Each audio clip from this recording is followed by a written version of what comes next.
ತುಂಬಾ ನಾವು ತಿಂದಿದ್ದೀವಿ. ಬಿಜೆಪಿಗೆ ತುಂಬಾ ನಾವು ಕೊಟ್ಟಿದೀವಿ. ನಾವೆಲ್ಲ ನಿಮ್ ಸರ್ಕಾರ ಬರ್ಬೇಕು, ನಾವೆಲ್ಲ ಉದ್ಧಾರ ಆಗ್ಬೇಕು, ಕರ್ನಾಟಕ ಎಲ್ಲ ಉದ್ಧಾರ ಆಗ್ಬೇಕು.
अस्सलाम वालेकुम रहमतुल्लाहि बरकातहू।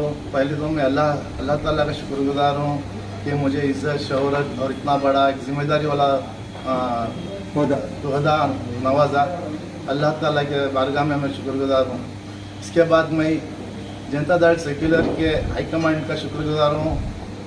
एच डी देवेगौड़ा जी, हमारे एक्स प्राइम मिनिस्टर, और हमारे ex chief minister Kumar Swami ji, और हमारा स्टेट प्रेसिडेंट CM इब्राहिम साहब, और माइनॉरिटी सेल के प्रेसिडेंट जनाब शमसुल हक खान साहब, इन सब का मैं तहे दिल से शुक्रगुजार हूँ। और वहाँ से फिर मैं मुकामी हमारे लीडर जनाब अब्दुल अजीज़ अब्दुल्ला साहब का भी शुक्रगुजार हूँ, और शाहिद भाई का भी शुक्रगुजार हूँ, जिन्होंने मुझे हौसला दिया कि कौम की खिदमत करने के लिए आप आगे आओ। इससे पहले मैं कांग्रेस पार्टी में 8 से 9 साल तक काम किया। यहाँ पर कुछ भी हमारा मुस्तकबिल नहीं नज़र आया। इसके बाद आप तो जानते हैं आजकल जो फसादात, फिरक़े वाराना फसादात, सब कुछ बहुत कुछ चल रहा है यहाँ पर। बीजेपी तो आप जानते हैं हमारे मुस्लिम माइनॉरिटीज़ की एकदम कट्टर दुश्मन है। और कांग्रेस में तो आपसी इख्तलाफात और एक में एक नहीं है, एक लीडर से दूसरे लीडर को नहीं हो सकता है। कुमार स्वामी के DK शिव कुमार जी की एक ग्रुप, और सिद्धरामैया जी की एक ग्रुप, ये सब आगे चलकर बहुत मुश्किलात, कौम के लिए बहुत मुश्किलात के दिन आने वाले हैं। इसलिए मैं सोचा एक अच्छी मजबूत पार्टी का साथ दें। और यहाँ पर जनता दल पार्टी में बहुत अच्छे प्रोग्राम देखा मैंने, उनके बारे में मैनिफेस्टो में देखा, बहुत अच्छे प्रोग्राम। मुस्तकबिल में माइनॉरिटीज़ के लिए बहुत अच्छा मुस्तकबिल है। मैं 8 से 9 साल तक कांग्रेस में था, और वहाँ पर भी मुझे अच्छा सा मुआहदा मिला था। IT सेल का KPCC का IT सेल में सेक्रेटरी था, वहाँ पर भी मैंने 5-6-7 साल से काम किया। और यहाँ पर कुछ भी मुस्तकबिल नज़र नहीं आया, और आगे बढ़ने को वहाँ पर नहीं होता। यहाँ पर मुसलमानों को आगे बढ़ना बहुत मुश्किल है, क्योंकि यहाँ पर बहुत सारे सीनियर लीडर्स हैं, नौजवानों को आगे बढ़ने का मौका नहीं देते। ये सोचकर और देखा बहुत सारे फसादात में हमारा साथ नहीं दिया कांग्रेस ने, और गौ कशी का जो कानून लेके आया उसके बारे में, और हिजाब के बारे में कांग्रेस ने कुछ भी स्टेप नहीं लिया। एक बात भी उन्होंने माइनॉरिटीज़ के बारे में एक लफ्ज़ भी नहीं कहा।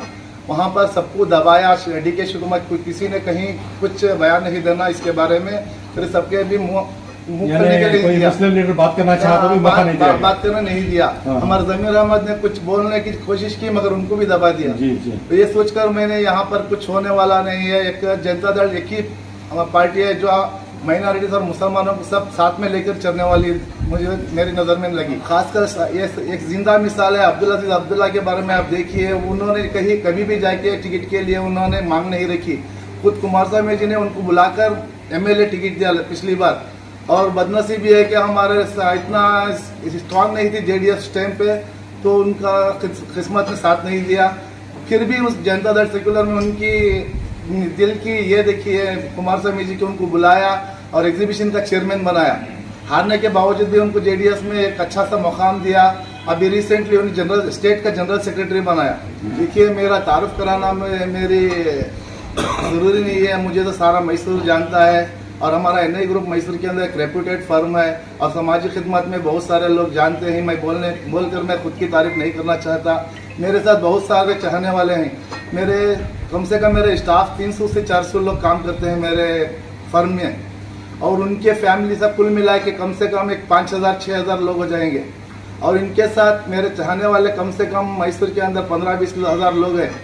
और सारे मैं जब जनता दल में आया सब खुशी का इजहार किया और वो सब मेरे साथ देने को मुझे वादा किया है और भरोसा दिया है। मैं इंशाल्लाह मैं भरोसा करता हूँ सब मेरे साथ होंगे।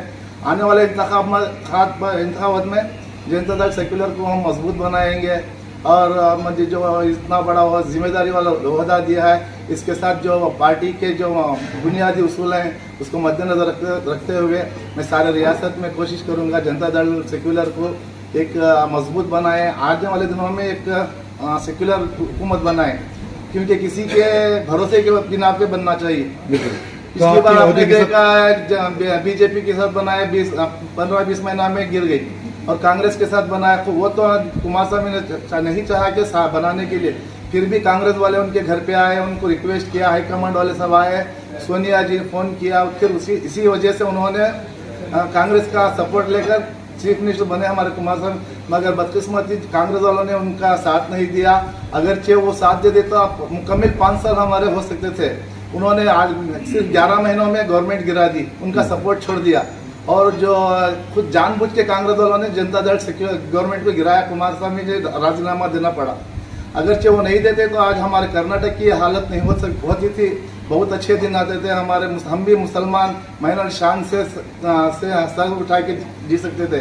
आजकल आप जानते हैं बीजेपी की हुकूमत में हमें कितनी दुश्वारियां पेश आ रही हैं। बिल्कुल सर, एक आखिरी सवाल, जो ओहदा आपको दिया गया है क्या आप उसे भरपूर इंसाफ करेंगे? इंशाल्लाह मैं कोशिश करूंगा और अल्लाह रब्बुल इज्जत से मैं दुआ करूंगा मुझे ये ओहदा जो जिम्मेदारी मिली है, जिम्मेदारी दी है उसको निभाने की कोशिश करूंगा। अल्लाह से दुआ करूंगा मुझे हिम्मत ताकत दे और लोगों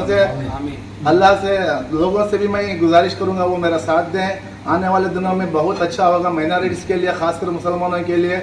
मैं सबको साथ लेके हमारे लीडर जो अब्दुल्ला भाई, शाहिद भाई और रफीक भाई, रिजवान भाई, हम मुताहिर भाई, बहुत सारे लोग हैं मेरे चाहने वाले हैं। मेरे ये पार्टी के लिए जुटकर अमीन बहुत जुटकर काम करने वाले मेहनती लोग हैं। इंशाल्लाह इन सबका आने वाले दिनों में बहुत अच्छे दिन आने वाले हैं। अस्सलाम वालेकुम, मैं Amin JDS minority Chamaraja president minority हल्के से।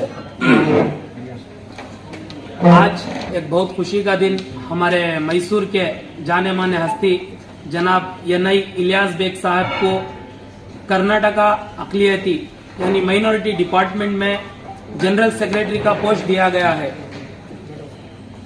ये इतना बड़ा पोस्ट एक मैसूर में हमारे इलियास भाई को मिलेगा तो हमने बहुत खुशी की बात।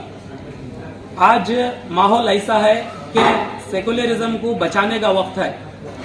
आज हमारे कुमारस्वामी हमारे से क्या वादा कर कोई बोले तो 2023 में अगर जेडीएस की हुकूमत बनती है तो एक मुसलमान कैंडिडेट को सीएम का पोस्ट देना बोल के ही, ये अपने आप में बहुत बड़ी बात।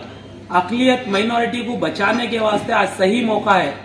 तो हमारे एनआई इलियास साहब जैसा कांग्रेस से वो कांग्रेस का देख को उधर का नहीं हो को पसंद आने नहीं सो अब जेडीएस को आके आहिस्ता आहिस्ता ऐसा चे सारे नौजवान आले को ही जेडीएस को जमने का खास मकसद क्या है कर को बोले तो रिसेंटली आपको मालूम हिजाब का मसला जो गुजरिया, कांग्रेस रहने दो दूसरे रहने दो कौन भी आवाज नहीं उठाए।